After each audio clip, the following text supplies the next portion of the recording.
Kana malee ulaa galaanatti ishee baasu argachuudhaaf sochii taasiftuu akkuma ijoo dubbii ta'etti jira. Tibba kana immoo erga mariin hooggantoota biyyoota lamaan gidduutti taasifamee booda. Ashama harka fuune kabajamtootaa fi jaalatamtoota kennaa oduu qabannee isinii dhiyaannee jirra. Asumaan hordofaa isiniin jennaa gara oduu kiyyaatti isin dabarsaa. Asumaan hordofaa. Sumaaliyaan gaaffii ulaa galaanaa Itoophiyaadhaaf deebii kennuu dandeessi kan jedhu gaaffiin ka'aa jira. Dhimma kanarratti ammayyoo taanaa waan dabalataan nutti himuuf na waliin jira. Dhimma ulaa galaanaa ilaalchisee wanti haaraan tibbana dhaga'ame maali? Wanti haaraa dhiyoo dhageenya aangawaan Somaaliyaa ministeera deetaa ministeera dhimma alaa Somaaliyaati. Ali Muhammad Omar jedhamu miidiyaa biyya keessaa Somaaliyaaf yeroo dubbatanii Itoophiyaaf waan Somaaliyaa yaad waan kennuuf yaadde kan isaan dubbatanii. Kun egaa erga ministeera muummee Abiy Moqodishoo dhaqanii pirezidaantii biyyattii Hasan Sheekh Mohammud wajjin mari'atan booda kan dhaga'amedha. Garuu dhimma kanarratti gama mootummaa Itoophiyaa wanti dubbatamee hin jiru. Yeroo jalqabaatiifis immoo kan dhageenye garuu immoo biyyoonni lamaan dhimma ulaa galaanaa akka mari'atuu danda'an akka haasa'uu danda'an yookiin immoo akka haasa'uu danda'anii inuma eegama ture maaliif Itoophiyaan fedhiin ishee isa waan ta'eedhaaf jechuudha inni ijoo. Yaanni dhiyaate kunoo Itoophiyaadhaaf waan ta'uudha asirratti maaltu jedhame? Ammatti odeeffannoo bal'aa hin qabnu. Wanta ammatti nuti beennu waan aangawaan sun qofa dubbatanidha. Fedhii Itoophiyaa hin beennu waan isaan dubbatan hin beennu. Aangawaan maal jedhan waliigalteen suni buufata kam dhiyeessuuf akkasumas immoo garba guddaa Hindii irratti bakka kam isa jedhu akkasumas immoo dhimma baasillee akka dabalatu kan isaan dubbatanii garuu bakki kun eessa jedhu sana hin beennu. Itoophiyaan fedhii ishee tolee jettetti immoo hin jenne waan jedhu sana isas illee hin beennu. Akkasumas immoo waliigalteen kun yoom raawwatamas hin beennu. Gama mootummaa Itoophiyaa wanti jedhamee hin jiru jechuudha. Garuu immoo yoo feeti ta'ee fi marii biraa barbaachisa jechuudha. Ammatti kan gama galaandii baasu kan qabdu Somaalilaandidha. Aangawoonni Somaalilaandii fi Moqodishoo immoo ammatti marii isin eegalle hariiroon isaanis gaarii miti yeroo dheeraadhaaf. Garuu pirezidaantiin haaraa dhufan dhimma kanarratti mari'achuu akka barbaadan kanarra dubbataniiru.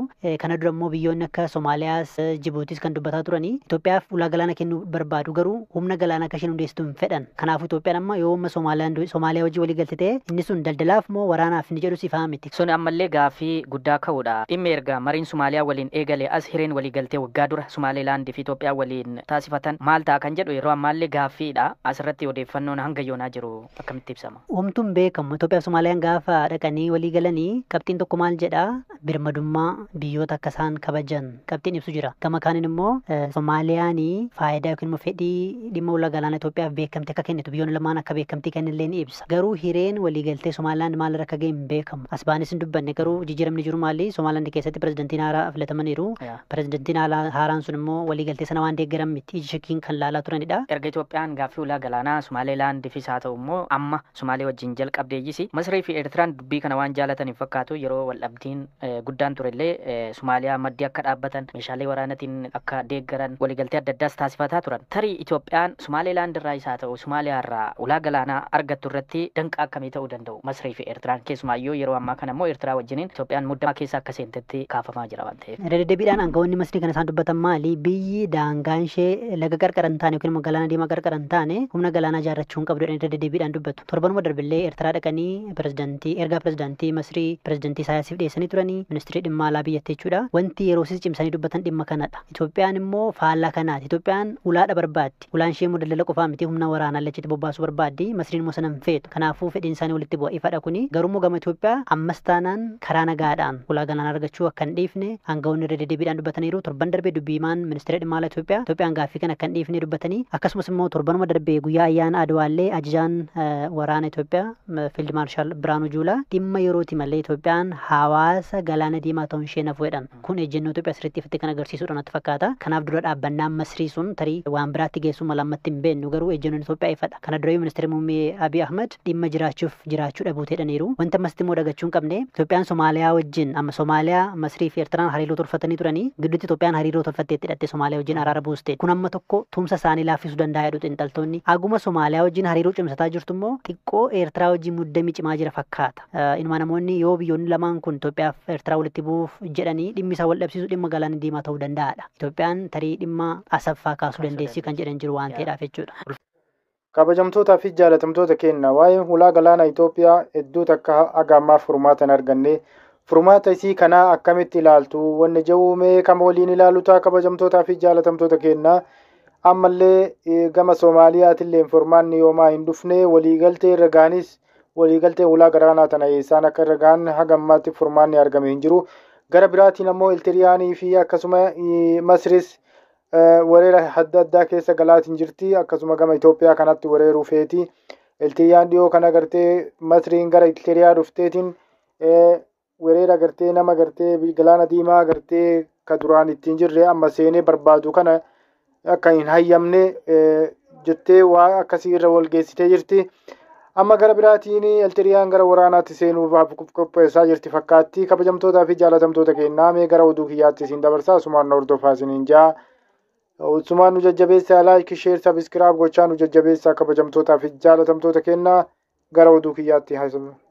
Torban lama duraa magaalaa Naqamteetti shamarreen Ayyaantuu Taasifa'uun jedhamtu mana huccuu aadaaf cidhaa keessatti hojjettutti duutee argamuu hordofee maatiin hanga hamma namni shakkame to'annoo jala hin oollee jechuudhaan komatan. Obboleettiin shamarree ajjeefamtee erga ajjechaan irratti raawwatamee booda akka waan funyoon of ajjeeftee fakkeessuudhaaf yaalii taasifame ta'uu irra deddeebiidhaan poolisiidhaaf eeruu kennan iyyuu haalli poolisoonni ittiin isaan keessummeessan reebichaa fi ifannaadhaanii jechuudhaan BBC'tti himte. Iddoo lamatti hojjettudha. Iddoo isheen ajjeefamte garuu suuqii Sahaaraa keessa ture. Amma sa'aatii torbatti ijoolleen arganiiru birrii 100 laattee fi sanaan akkas godhaa bakka addatti na gargaartanii keessa deemte sani booddee bakka ijoolleen hin argineeni hin baaneefi maaliif hin jennee sa'aatii 1:00 galti sanaan jiru. Amma sa'aatii 2 ta'ennaan maazariinis bakka keessa koo na jibbisisee keessa kootu waa ta'aa jira naada waliin caakottee sani booddee gaafa dawalu silkii ishee cufaadha. Ammas gaafa mokkoru silkii ishee cufaadha. Naasuudhaan haadha konnyaatu fedhee ammana keessaa ol ba'ee safarii tokkotti dhaabatee gaafa dawalu silkiin narraa ka'e. Sani booddee maayinni maankoo har'ammoo dafee galchuun jedhe. Achi nama biraatu kaasee ati maal isheedhaa akkamittiin dawwaltee naan jedhe.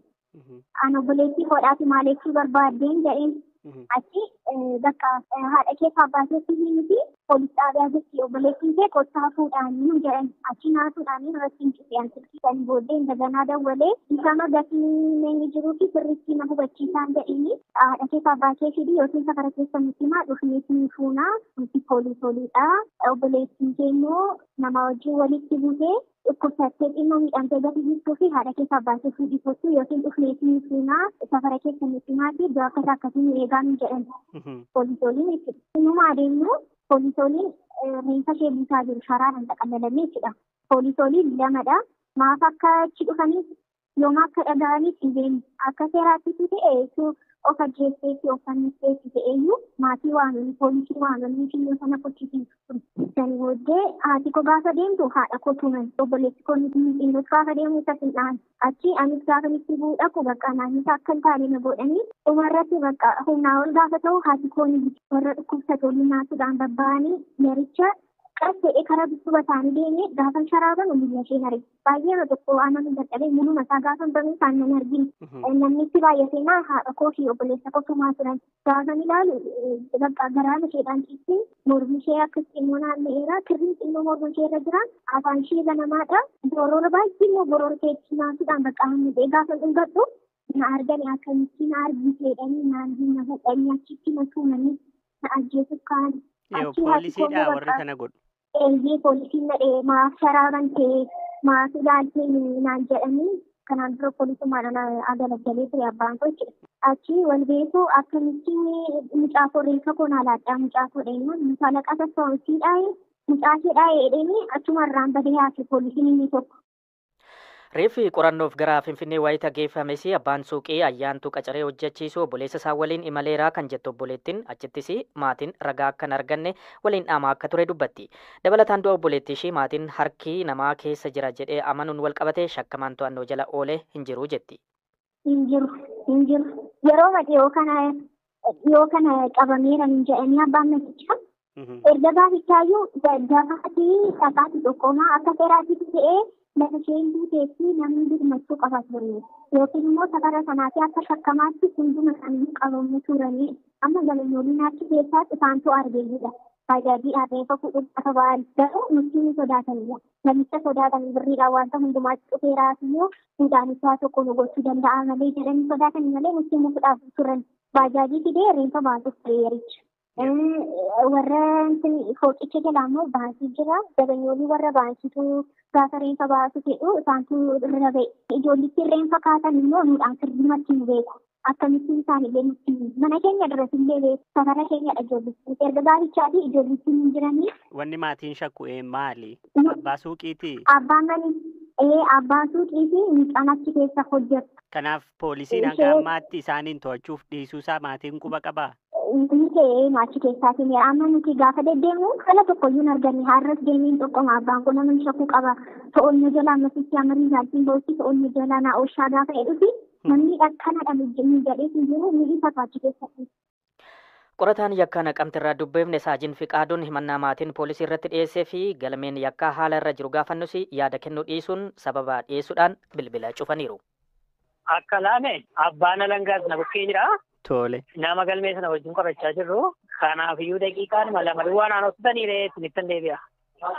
Deebisee bilbiluu daqiiqaa lama booda haa ta'uushi. Hello Saajin.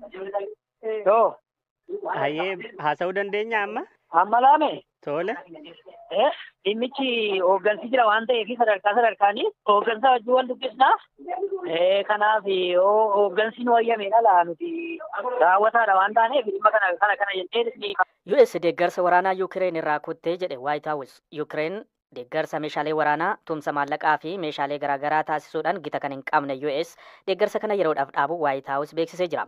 Qondaallee White House akka keessatti himaniiru. Pirezidaantichi nagaa buusutti akka fuulleeffatan ifa. Michiiwwan keenyas galma kanaaf akka kutannoo agarsiisan feena. Yeroof deeggarsa dhaabnee qorataa jirra. Tarkaanfiin kun yoo furmaata fida ta'eef ilaalaa jirra jedhan. Erga Tiraamp White House seenanii tarkaanfiiwwan hedduun saffisaan kanaan dura hin baratamneen fudhatamaa jiru. Haalonnis saffisaan jijjiiramaa jiru. Jimaata darbee pirezidaantiin Zeleniskii fi Doonaald Tiraamp White Houseitti walitti mufatanii gargar ba'an. Isaan booda Ameerikaan deeggarsa waraanaa Yuukireen irraa kutuun dhaga'ame. Tiraamp garuu tarkaanfiin kun fudhatamuu ifatti hin dubbanne. Isaan dura Tiraamp waa'ee deeggarsi Yuukireen irraa dhaabuu akka hin dubbanne ibsanii turan. Garuu waan ittaanee mudatu kan ilaallu ta'a jedhan. Ibsa mootummaan US kana ordofee pirezidaantii Yuukireen Zeleniskiin ibsa baasaniin ta'ii masaraa White Houseitti ta'etti gaabbiraa jedhe. Akka ta'u wanta akeekameen faallaa adeemee jechuun ta'ii jimaata darbee ibseera. Hoggansa jabaa Tiraamp jalatti